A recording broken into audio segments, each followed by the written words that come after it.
여러분 안녕하십니까? 까고 또 까고 TV입니다. 안녕하십니까? 예. 오늘은 우리 이낙연 전 총리께서 네. 명언을 남기셨죠 또. 국회의원이라고 이제 칭해야 되나요? 음. 뭐 국회의원이든 뭐든 네. 하여간에 출산 포기는 많은데 엄마 되는 경험을 못해서 남자는 철이 없다라는 또 불후의 또 명언을 또 남기셨어요. 이게 발언이 예. 이렇게만 들으면 뭐 그냥 농담처럼 예. 웃어넘길 수도 있는 얘기일 수도 있는데 네. 문제는 이낙연이라는 사람의 지위가 일단 국회의원이고요. 지금은 그리고 뭐 전에 대선 총리였고요. 대권 후보잖아요. 대권 후보로 지금 지지율 1위를 달리고 있고요. 예. 이게 남자는 철이 없다. 그냥 오케이. 남자들은 웃어넘길 수 있습니다. 그렇다면 결혼을 하고 출산을 하지 못한 난임이나 불임 부부들 같은 경우도 철이 없는 겁니까? 또 뭐 싱글로 사시는 분들도 많잖아요. 네. 그럼 철이 없는 겁니까 다? 글쎄 뭐 이낙연 씨가 뭐 남자니까 본인이 철이 없어서 이렇게 철딱서는 소리를 한 거죠. 뭐 네. 성급한 일반화의 논리로 본인을 네. 빗대서 뭐 얘기를 한 것 같은데 네. 해맑은 미소 보십시오. 예. 이게 지금 출산율은 지금 우리나라가 지금 거의 최악의 상황 아닙니까? 예, 그래서 또 우리 이낙연 씨가 이런 또 이상한 말씀을 하셔가지고 네. 또 우리가 오늘은 출산율에 대한 얘기를 좀 해보고 싶어서. 자, 우리 작년 출산율이 역대 최저랍니다. 네. 그리고 10대에서 20대 절반이 자녀가 필요하지 않다. 라고 얘기를 하고 있고요. 예. 근데 그들이 모르겠어요. 10대들은 뭐 너무 그 학업 경쟁에 너무 힘들어서 그런 생각을 하는지. 근데 실질적으로 엄청나게 공부를 하고 하는 사람들은 뭐 극소수지 않나요? 그렇죠. 예. 근데 뭐 10대들은 왜 그렇게 생각하는지 모르겠고, 또 20대 절반 같은 경우에는 뭐 일자리를 구하지 못한다든지 뭐 이런 네. 것 때문에 그렇게 생각하는 것 같은데, 일단 뭐 도표 잠깐 보시면 일단 뭐 우리 그 총 인구가 지금 5천만 명인데 지금 2010년부터 2019년까지는 그래도 꾸준히 상승세인데 2028년을 정점으로 하고 2040년에는 뭐 이제 인구가 줄어드는 걸로 네. 좀 예상을 하고 있어요. 뭐 출산율 같은 경우는 지금 뭐 지속적으로 하향 곡선이죠. 하향 곡선이고, 네. 그다음에 뭐 인구 성장률도 지금 계속 악화 일로를 걷고 있죠. 2005년도에 0.21%였는데 이제 0.2%까지. 일단은 이런 문제가 그 대다수의 사람들은 어떤 경제적인 부분 이런 부분하고 그다음에 이제 집값 때문에 어떤 이제 집을 주택 보유가 좀 어려운 부분 이런 걸 하고 있는데, 뭐 주택 보유가 어려운 거는 간단히 뭐 이 표만 보시더라도 수도권에 거의 뭐 절반 이상이 지금 집중이 돼 있어요. 네. 대한민국의 어떤 굉장히 좀 치명적인 약점이라고도 할 수가 있는데, 비정상적인 경제 구조죠, 사실은. 예, 네. 일단 지역적으로 이제 불균형이 많아서 그러는데, 자, UN 인구 기금 조사에서 198개국 중에 꼴등입니다. 198입니다. 네. 한국 출산율이 세계에서 가장 낮아요. 세계에서 가장 낮았다. 일단 뭐 그냥 이건 팩트만 말씀을 드리는 겁니다. 그 다음에 자, 우리가 저출산위원회라고 또 뭐 그런 구성을 또 이상한 하고 또 있어요. 어용 집단이 네. 있나 봐요. 어용 기구가 있는 모양인데, 그 우리 문재인 정부에서 핵심 정책이 이 저출산 고령화 이런 관련된 이제 정책이었는데, 우리 문 대통령께서는 2년간 회의 주제를 한 적이 없고 네. 작년에는 대면 회의나 정책 제안이 전무하다. 그러면 얘네들은 도대체 뭐 하는 기구인데 이런 걸 만들었죠? 뭐 돈은 나갈 거 아니에요. 그렇죠. 예, 돈은 나갈 것 같은데, 2017년에 대통령께서 주재한 회의가 1회, 2018년에 정책 제안 2건, 안건 심의 2회, 그리고 작년에는 그냥 뭐 아무것도 한 일이 아무것도 안 한 없고. 거죠.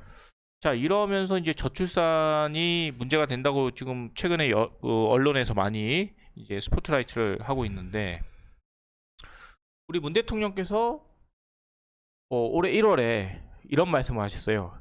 일 가정 양립 위해서는 근본적인 사회 구조를 바꿔내야. 그러니까 지금 정부의 뭐 과거 정부도 그랬다고 부인할 수는 없겠지만 일단은 뭐 사회 구조라든지 그러니까 본인들이 건드릴 수 없는 그런 부분에 탓을 계속했어요. 뭐 경제적인 어떤 어려움 때문이라든지 방금 말씀드린 뭐 주택 보유의 어려움이라든지 뭐 하여간에 일과 가정이 양립 가능한 사회 구조로 바꾸는 것이 근본적인 대책이다.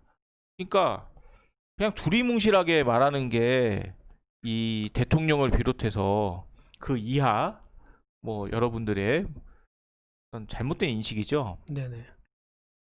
자, 그래서 올해 예산을 70조를 또 투입을 한답니다.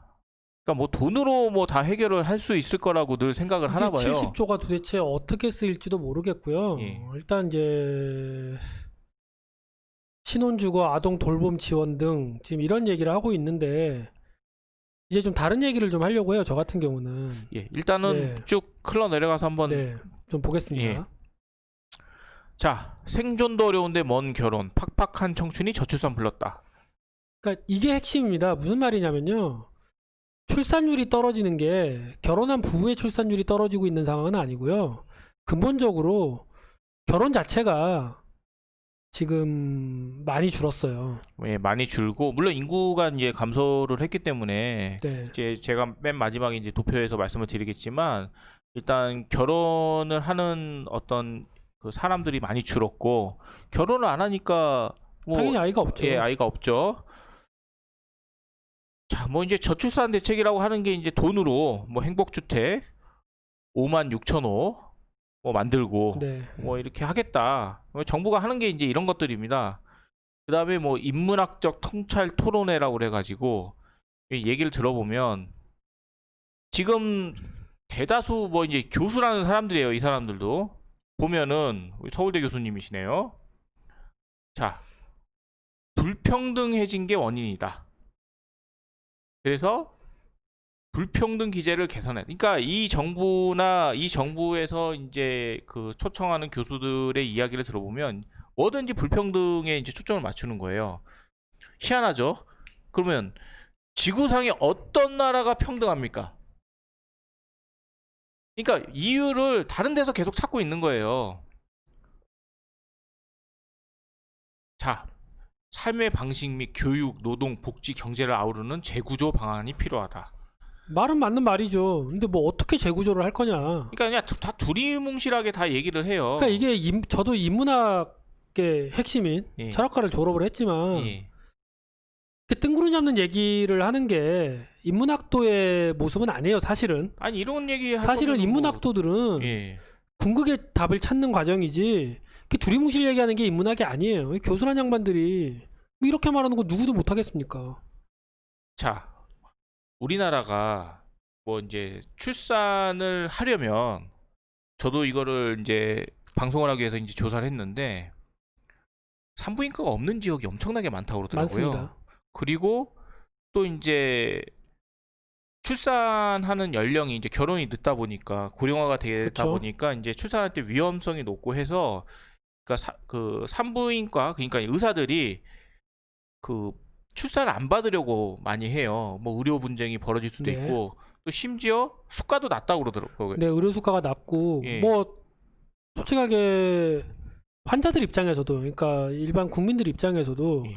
이게 뭐 실비 청구가 되는 것도 아니고 예. 뭐 아무것도 안 되지 않습니까?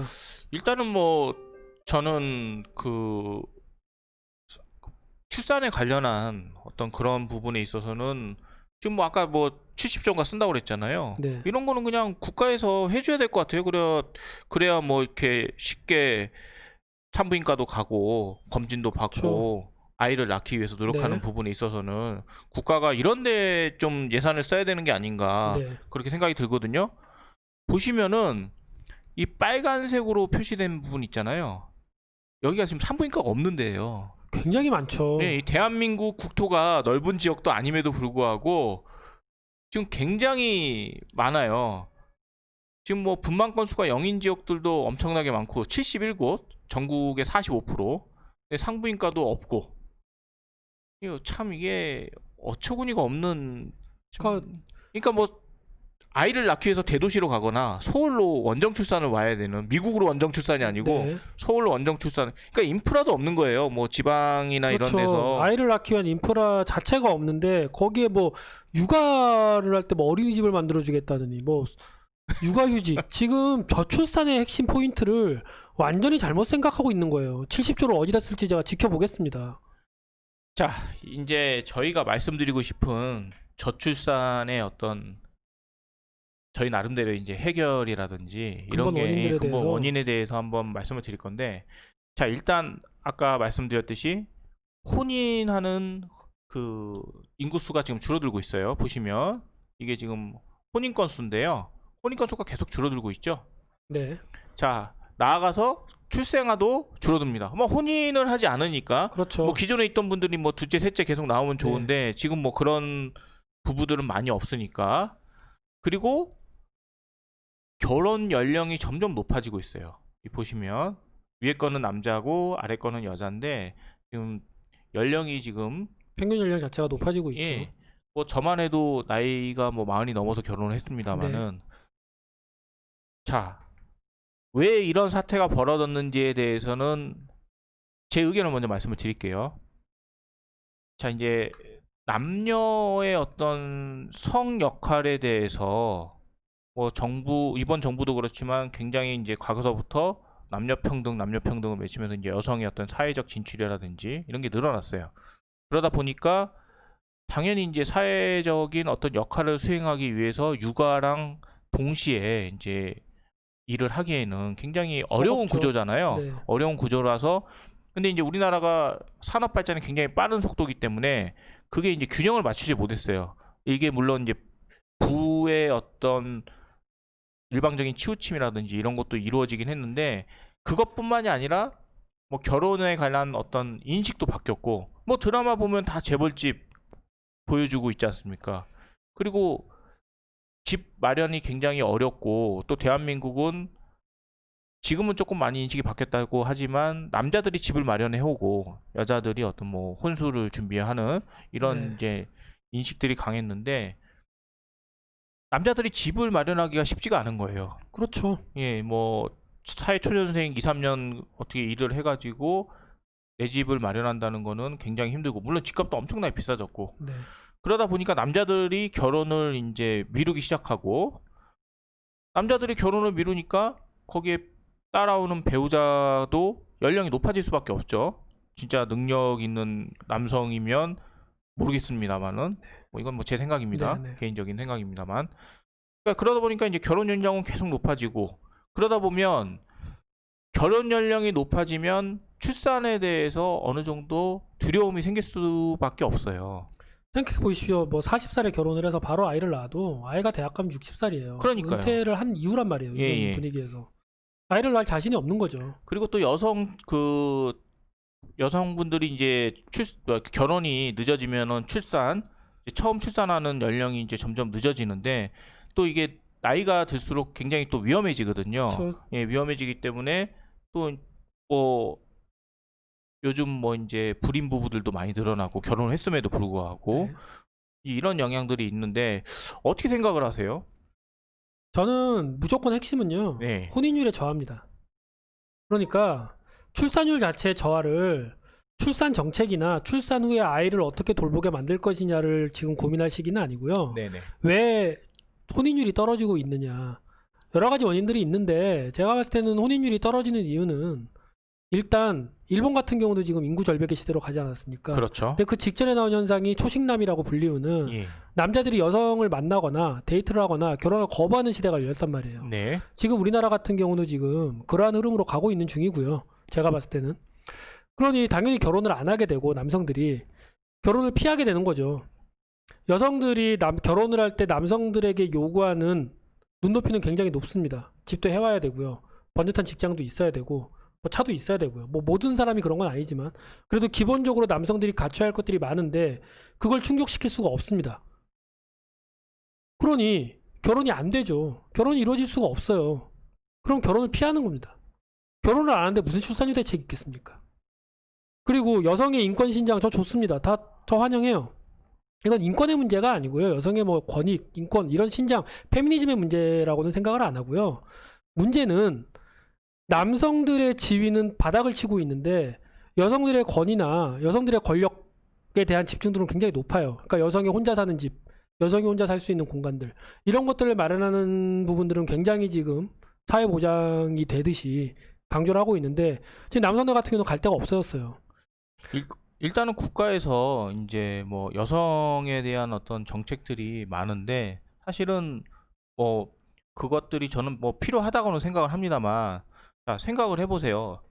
혼자 사는 여성이나 젊은 여성들에 대해서 국가가 안정된 생활을 할 수 있게끔 계속 지원을 해준다고 하면 그들의 결혼 연령은 점점 늦어집니다, 사실은. 점점 늦어지고 결혼 이후의 삶에 대한 눈 자체가 높아지지 않습니까? 그렇죠. 남성들이 이걸 맞춰줄 수가 없어요. 그리고 이번에 인국공 사태, 인천국제공항 사태를 봐서도 아시겠지만 예. 취업률도 낮아요. 취업도 잘 안 되는데 집을 심지어 지금 부동산 정책들이 심지어 예를 들어 상속조차 받기도 힘들어졌어요. 그러면 집을 구할 수도 없어요. 하지만 여성들은 남성이 집을 해와야 된다는 걸 원하는 게 대부분입니다. 그러니까 결혼 자체를 지금 막고 있는데 여기서 출산 대책을 어린이집, 보육시설 여기에 포인트를 맞춰버리면 출산율이 안 높아집니다. 무슨 뜻이냐면 지금 결혼한 부부가 아이를 낳는 비율 자체가 낮아진 건 아니에요. 출산율 통계를 두 개로 나눠서 봐야 됩니다. 전체적인 출산율 통계를 봐야 되고요. 결혼을 한 부부가 아이를 낳는 율은 얼마나 떨어졌느냐를 봤을 때 결혼한 부부가 아이를 낳는 비율이 많이 떨어진 건 아니에요. 애시당초 혼인율 자체가 떨어졌기 때문에 지금 출산율이 떨어져 있는데 정책 자체는 결혼한 부부가 아이를 어떻게 키울 것인가에만 집중돼 있다면 인구는 절벽으로 갈 수밖에 없어요. 지금 포인트가 완전히 잘못된 거예요. 그렇죠. 물론 이제 일단 아이가 있는 집에 대해서 지원을 해준다든지 해서 이제 아직 결혼하지 않은 그런 이제 미혼 남녀들이 아, 정부가 이렇게 신경을 써주니까 아이를 낳아도 되겠다라고 인식을 이렇게 심어주는 것도 필요는 합니다만은, 근본적인 대책은 일단 결혼이 많이 이루어지게끔 정부가 이제 그런 부분에 포커스를 맞춰야 되는데, 결혼하면 웬만하면 다 아이를 가지려고 하잖아요. 네, 그러니까요. 예. 그러니까 예를 들어 지금 방금 말씀하셨지만 출산 이후에 아이를 보육할 수 있는 여건이 만들어진다고 해서 그걸 믿고 혼인율이 늘진 않아요. 그렇죠. 결혼 자체가 애시당초 원천적으로 지금 막혀 있단 말이에요. 번듯한 직장이라도 있어야 결혼을 할 거 아닙니까? 과거에 이제 베이비붐 시대라고 그래가지고 이제 지금 40대 후반에서 50대 네. 예, 이런 분들도 어떻게든 다 직장을 구해가지고 결국은 일을 했었잖아요. 경제가 활성화되어 있기 때문에 베이비붐 세대가 형성이 된 거지. 예. 뭐 갑자기 국민 의식이 아기를 많이 낳아야지 그러고 아니 아기를 낳기 위해서 결혼하는 건 아니지 않습니까? 그렇죠. 결혼을 하고 생활을 하다 보니 아이가 생기는 거지. 예. 내가 아이를 낳아야겠다라고 해서 결혼하진 않아요. 인식 자체가 바뀌었습니다. 그런데 지금 여전히 60년대, 50년대 사고방식으로 자, 아이를 낳을 수 있는 여건을 만들어줄게, 결혼해. 이거는 완전히 잘못된 접근 방식이에요. 일단 정부에서는 뭐 저희가 뭐 전문가는 아닙니다만은 해결책을 굳이 말씀을 드린다면 이때까지 말씀드린 것처럼 결혼율을 높이는데 어떤 정책에 집중을 해야 되지 않나. 네, 맞습니다. 그래서 취업률과 예. 집값을, 그러니까 집에 대한 부담, 예. 그리고 취업, 이 두 가지가 핵심인 거예요.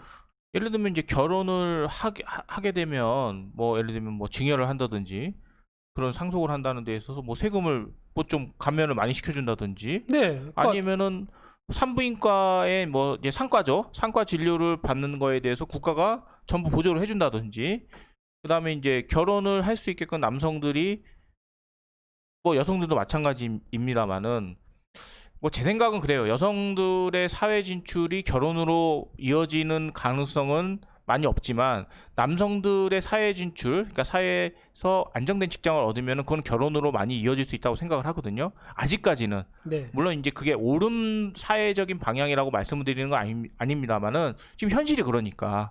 현실이 그렇잖아요. 능력 있는 남성에게 결혼을 하고 싶은 게 여성들의 어떤 욕심이고, 근데 이제 지금 정작 남성들, 여성들 뭐 모두 이제 직장 구하기가 지금 쉽지가 않은 상황입니다만은 좀 정책의 방향을 정확하게 좀 짚어서 그런 부분을 좀 해소를 해야 되지 않나. 저는 그렇게 생각을 해요.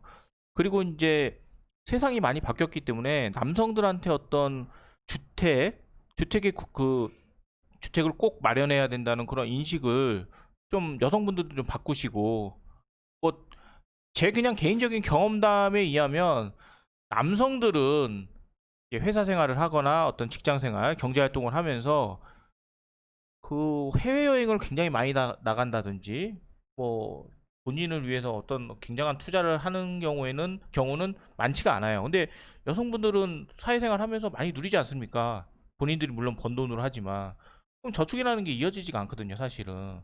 그리고 나서 결혼할 때는 남성한테 어떤 주택 구입이나 이런 거에 대해서 전부 다 이제 전가를 시키는 그런 상황이 돼버리면, 이거는 뭐 서로 결혼도 못하고 그냥 다 솔로로 그냥 답이 늙어가는. 없어요. 아니 뭐 예. 솔로가 나쁜 건 아닌데요. 예. 뭐 개인의 삶의 선택이니까 저는 상관은 없습니다만. 상관없습니다만 예. 궁극적으로 정부가 인구를 늘리고 싶다면 근본적으로 혼인에 대한 부분을 고민을 해야 된다라는 거죠. 그리고 혼인을 하기 위해서는 어떤 여러 가지 그 혼인에 필요한, 결혼을 하기 위해서 필요한 기본적인 부분에 대해서 좀 개선이 될 수 있도록 노력을 해야 되지 않나. 그렇죠. 그러니까 궁극적으로는 결국은 취업률과 집값이에요. 결국 두 개예요. 결혼에서 중요한 것은. 뭐 집값 같은 경우에는 지금 워낙 우리 김현미 장관님께서 뭐 많이 올려놔가지고요. 예. 뭐 상속도 안 되고 이제는 뭐 청약을 받아도 내가 평범한 집에 살아면 청약 받아도 소용도 없어요. 이제 뭐 대출도 안 되고, 네, 대출도 안 되고 뭐 집 뭐 구하지도 못하는데요. 뭐. 이제 그냥 결혼하지 말라는 거예요. 그러니까 뭐 아니 그러니까 냉정하게 생각하십시오. 지금 이 방송 보시는 분이 여자든 남자든 혹은 나이가 드신 분이든 딸이 결혼을 한다고 하는데 남자가 월세를 산다고 합니다. 그 결혼을 허락하실 분, 그 결혼을 감당할 수 있는 여자분, 혹은 월세를 내는 상황에서 결혼을 하겠다고 결심하는 남자, 결혼 정년계 남성, 그게 몇 퍼센트나 되겠습니까? 내 급여가 연봉이 예를 들어서 뭐 끼껏 해봐야 월에 한 2, 300을 번다고 칩시다. 지금 대한민국 분위기에서 서울에 직장이 있어서 서울 경기권에 내가 집을 얻어야 돼요. 몇 억입니다. 그 돈이 어디 있습니까? 없어요. 그러면 뭐 제일 간단한 게 뭡니까? 월세 아닙니까? 월세 살면 월세가 한 달에 50에서 100이에요. 적어도 부부가 살고 아이를 낳고 하려면 방 2개는 있어야 되지 않겠습니까? 그렇죠. 월세 50에서 100이에요. 한 달에 2, 300 버는데 월세로 100만 원이 나갑니다. 결혼을 감당하겠습니까? 그 결혼을 어떤 부모가 허락하겠습니까? 그게 남자든 여자든. 이런 상황에서 기본적인 부분들은 전혀 건드릴 용기도 없고 엉뚱한 짓만 하고 있으면서 70조라는 돈을 또 육아, 보육 이런 데다 포인트를 맞춰서 가버리면 인구 절벽으로는 계속 가는 거예요.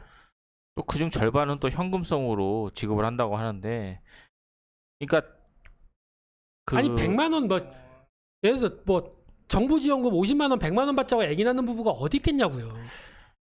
예, 신혼부부들의 어떤 주택 구입에 대한 그러니까 그런 부분은 정부에 좀 노력을 해야 돼요. 정부에서 어떤 좀 더 해야 됩니다. 더. 노력을 하고, 그 다음에 전 또 이제 좀 다른 관점으로 또 접근을 해보면, 뭐 임대주택에 사시는 분들이라든지 정부의 어떤 주택 보조로 이게 살고 계시는 분들은 나중에 이제 그 주택을 분양을 받는 경우가 아니라고 하면 그 삶의 어떤 환경이 나아지질 않거든요. 왜냐하면 뭐 신혼부부가 되실 분들이나 어떤 정부의 보조를 받으시는 분들이 혹시 방송을 듣는다면 잘 생각하셔야 되는 게, 자, 정부에서 집을 마련을 해줬어요. 근데 거기서 계속 평생을 살 수는 없거든요, 사실. 그렇죠. 그 어느 순간에는 이제 다른 신혼부부들한테 그걸 넘겨줘야 되는데, 거기 살면서 어떤 미래에 대한 대안이 없이 현재의 어떤 생활 수준을 계속 누리고자 한다고 하면은 사실은 나중에는 미래가 더 없어지는 거예요. 뭐 임대주택 사시는 분들도 마찬가지고. 근데 이제 정부에서 그분들에 대해서 끝까지 책임을 져줄 수 있는 상황이 아니기 때문에 일단 시작은 정부에서 하게끔 할 수는 있으나 뭐 10년, 20년, 30년을 계속 보장해 주진 않기 때문에 그 개개인의 노력도 저는 필요하다고 생각을 합니다. 네. 뭐 그런 부분도 있지만 어쨌든 자원은 기본적으로는 정부가 신혼부부의 주택 안정 그리고 직업 안정성 이런 부분들에 대한 고민이 이 출산율에 대한 근본적인 해결책이 아닐까. 지금 포인트 자체가 완전히 잘못 맞춰져 있다고 저는 생각을 해요. 아니면 남성이 육아를 하지 않기 때문에 결혼을 안 합니까? 뭐 전혀 그는 말이 관계가 안 돼. 예, 전혀 관계가 없어요. 뭐 자기 자식이 낳는데 뭐 근데 신경 안 쓸 여성이 아버지가 사회 어디 진출을 있습니까? 했는데 결혼을 안 한, 뭐 사회 진출해서 결혼을 안 한다. 저는 그렇게도 생각을 안 하고요. 뭐 물론 문제는 있습니다. 여자가 뭐 결혼하고 경력 아이를 육아하기가 부부가 쉽지가 않아요.